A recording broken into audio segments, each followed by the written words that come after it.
We've formed a company of wagons, and I have been elected captain. Now, a wagon train that is not organized lasts about as long as water in a hot skillet. Mr. Williams, I'd like you to be my lieutenant. And your skills and your trade as a blacksmith should come in real handy. We also voted not to travel on the Sabbath. May 2nd. We leave Independence, Missouri for the frontier. Our company numbers about 40 wagons, and I believe we will have sufficient manpower for whatever may lie before us. Our spirits are high.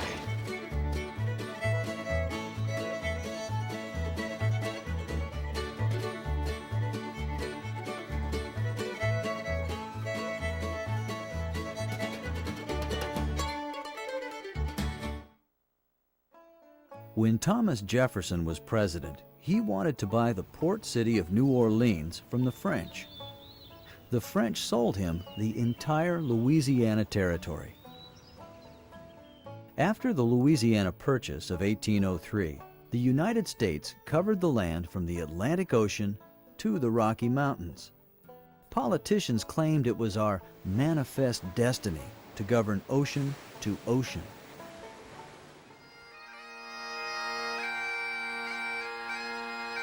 They wanted the people of the United States to populate the area west of the Rocky Mountains before England did.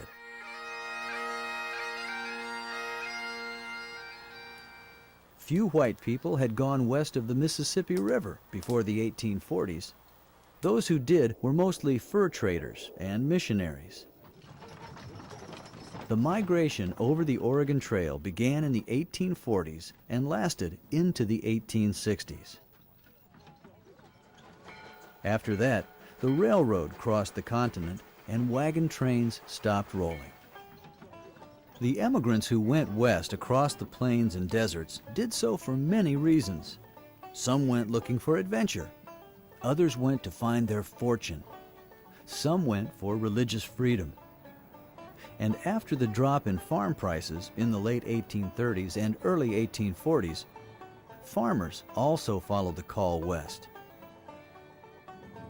They went for cheap, fertile land. Stories were heard all over the East of unlimited land and bountiful crops in the Oregon Territory. Far away, over deserts and mountains, so wild in our wearisome journey, we've strayed toward a far distant land, a bright home in the West, where many fond hopes have been laid.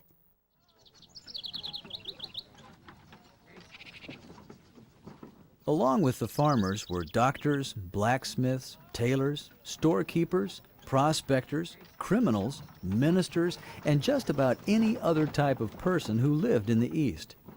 They were all going to a better life. Having concluded from the best information I was able to obtain, the Oregon Territory offers great inducements to immigrants, so I determined to visit it. They would cross over 2,000 miles of uncharted territory to make a new life in the Promised Land. This was the first wagon road to span the continent. Not only were people going to Oregon, there were trail branches that went south to Utah and California. From the 1840s to the 1860s, 500,000 immigrants packed up wagons and handcarts and set off on the 5 to 6 month journey. The wagons were usually 4 feet wide and 2 feet deep and 10 to 11 feet long. A good wagon cost about $85. It needed to be sturdy enough to carry food, tools, equipment, and family treasures. These wagons, they're a piece of work. Fine oak and maple mine is. I forged the iron fittings myself last February. Made them pretty light, too. Caulked it up with tar and crossed many a river this trip. Oxen were the best animal to pull the wagon. They were strong and could work long hours, but some people chose to use mules or horses to pull their wagons. What was packed in the wagons was very important. There were guidebooks with instructions about what was needed on the trip. The guidebook says very few cooking utensils should be taken, as they much increase the load, which is always a consideration of paramount importance. A baking kettle, frying pan, tea kettle, teapot are all that are essential. Tin plates, tin cups, ordinary knives, forks, and a coffee mill. It says bedding should consist of nothing more than blankets, sheets, coverlets, and pillows, which could then be spread upon a buffalo robe or an oilcloth. According to the guidebook, feather beds are sometimes taken, but in many instances they find them burdensome and useless and leave them by the way. A holster of good pistols, at least 5 pounds of gunpowder, and 20 pounds of lead. And we have to take my chest with my books and my good calico dress for when we get to Oregon.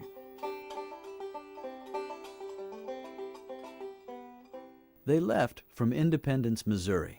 The time to leave was when the winter grass turned green and was 4 inches long enough for livestock to graze. That was sometime in April or early May.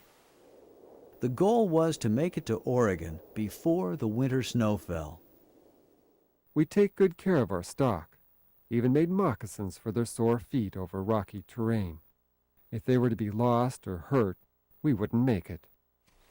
There were many jobs on a wagon train, like tending livestock, fixing wagons, hunting, standing guard, finding fuel, hauling water, cooking, cleaning, and tending children. Children, for the most part, were expected to act like adults. They were expected to stay close and not get lost. They had many chores that were required of them, like collecting fuel for fires and tending the livestock.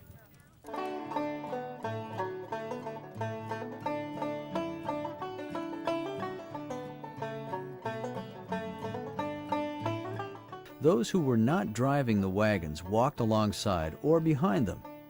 Most of the time, nobody rode in the wagon. When we left home, I often rode in the wagon, but a few days of hard bouncing cured me of that. Once our little one was struck in the head with some of our possessions. Now we walk most of the time. The wagon trains tried to cover 20 miles a day.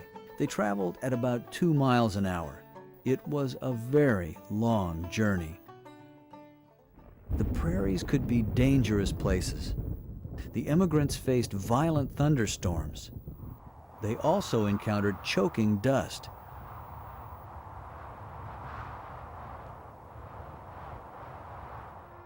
There were deaths along the trail. Thousands died of cholera, a quick and deadly disease. Some died from accidental gunshots, drowning, and rattlesnake bites. Now remember, this riverbed lies like snowdrifts, and we chance to encounter deep water. It hides unseen currents and whirlpools, so take caution. Now you may be obliged to cut your animals loose from their harnesses. Now let's get these wagons caulked up, turn them into ships. This is the last of our caulking tar, and we must soon find pine tree pitch to waterproof our wagons.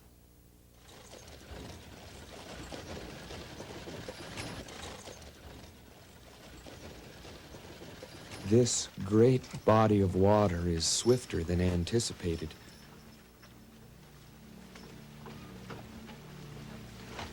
We have had difficulty in swimming our animals across.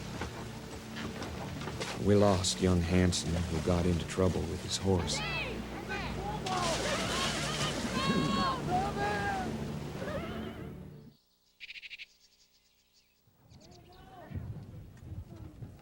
We must remember that the immigrants were not crossing and settling in unoccupied lands. Indians had called these lands home for thousands of years. At first, as the white people came across the continent, the Indians stood back and watched. At times, they even helped immigrants who were in trouble. There were many things that made the Indians angry. They needed buffalo for food and clothing.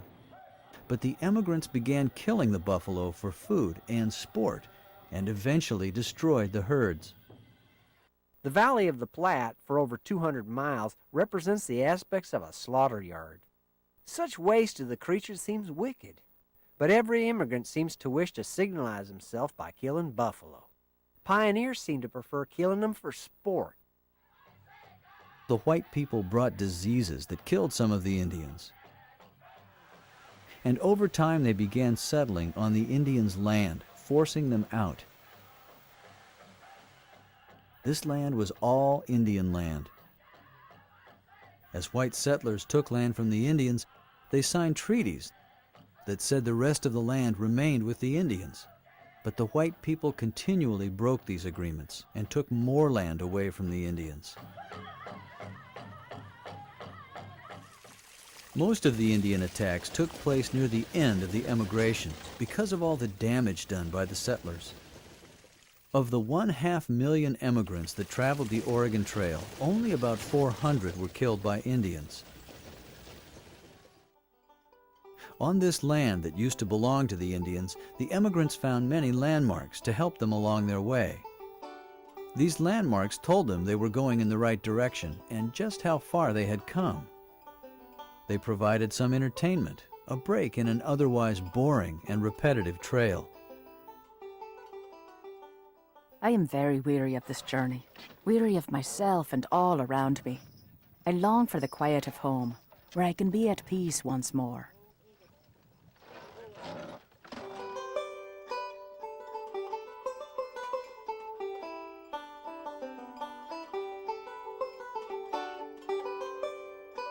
Among the landmarks along the way, the emigrants saw Chimney Rock.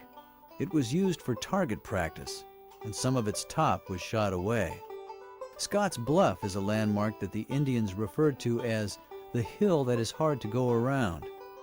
There was Register Cliff, where many people carved their names into the rock. The emigrants were encouraged to reach another landmark, Independence Rock, by the 4th of July, in order to avoid the snowstorms in the Cascade Mountains. When the emigrants went through Devil's Gate, they noted that nothing much grew anymore. There is some of the largest rattlesnakes in this region I ever saw, being 8 to 12 feet long and about as large as a man's knee. South Pass was the halfway point. The emigrants had come 1,000 miles, and they had about 1,000 more to go. When people saw the water in the Rocky Mountains flowing west, they knew they had passed the Continental Divide. There were several forts along the trail. These forts were welcome sites of civilization. Also, they were places to buy more supplies. Food, of course, was more important than personal items. As the animals became tired and the hills turned into mountains, the emigrants had to lighten their load, so they threw out the heavy items like stoves, dressers, and chests, keeping only the essentials. The Dalles marked a stop in the wagon trail. From here, the wagons were floated down the Columbia River on rafts. They would unload the wagons at Fort Vancouver. This was a British-owned trading post for the Hudson's Bay Company. Some people paid a toll and traveled the Barlow Road. This road went around Mount Hood instead of going down the dangerous Columbia River. I have decided that my family will follow the Barlow Road, as we have witnessed many a death at the hands of the treacherous water. Rain all day. I froze or chilled my feet so that I cannot wear a shoe. So I have to go around in the cold water in my bare feet. And there was not one dry thread on one of us, not even on the babe. 5 long months and 13 days from Independence, Missouri, we have reached our destination, Oregon City. Civilization is a welcome sight. Once my family is rested from descending the steep southern slope of Mount Hood, we will embark upon another journey, the search for our new home. Dear brother and sister, I suppose you would like to hear how we like this country and how we prosper in the first of our living here. I did not like it very well, but after we had taken our claim and become settled once more, I began to like it better. From Fort Vancouver and Oregon City, the new settlers spread out to find their place in the Oregon Territory.